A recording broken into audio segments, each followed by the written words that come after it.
நீ சொல்ற ஒரு வேலைக்காரிக்கு சமானமா கூட நான் கிடையாது. ஆமென்.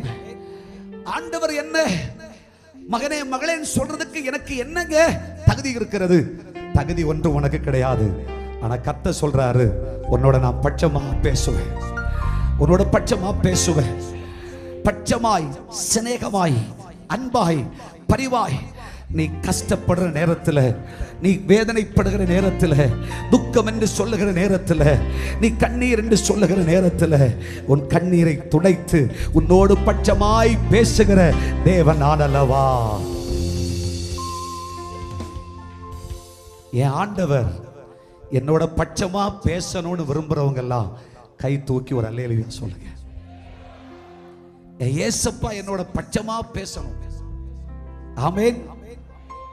இயேசு பேசுறத கேட்டிருக்கீங்களா?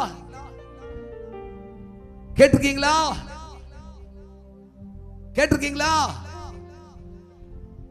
அருமை செல்ல தகப்பன் பேசுறத பலமுறை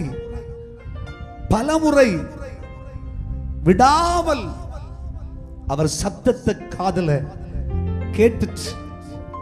ஒரு நண்பனை போல், ஒரு தகப்பனை போல, ஒரு தாயை போல அவர் அமர்ந்திருக்கிற அனுபவங்களை வாழ்க்கையில அனுபவிச்சு இன்றைக்கும் அதை ருசித்துக் கொண்டு உங்களோட சொல்றேன். அவருடைய சத்தம் காதை சோனாந்திரத்தை அதிர பண்ணுகிறது. அது பெண்மான்களை ஈன பண்ணுகிறது. அவருடைய சத்தம் இல்லாமையிலிருந்து எல்லாவற்றையும் இருக்கிறதை போல் அழைக்கிறது.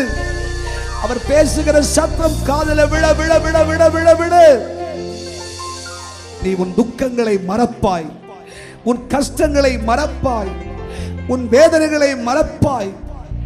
இனிமே ஊழியமே செய்ய மாட்டேன் சொல்லி நிற்கிற நீ கர்த்தருக்காய் நீ எழுந்திருப்பாய்.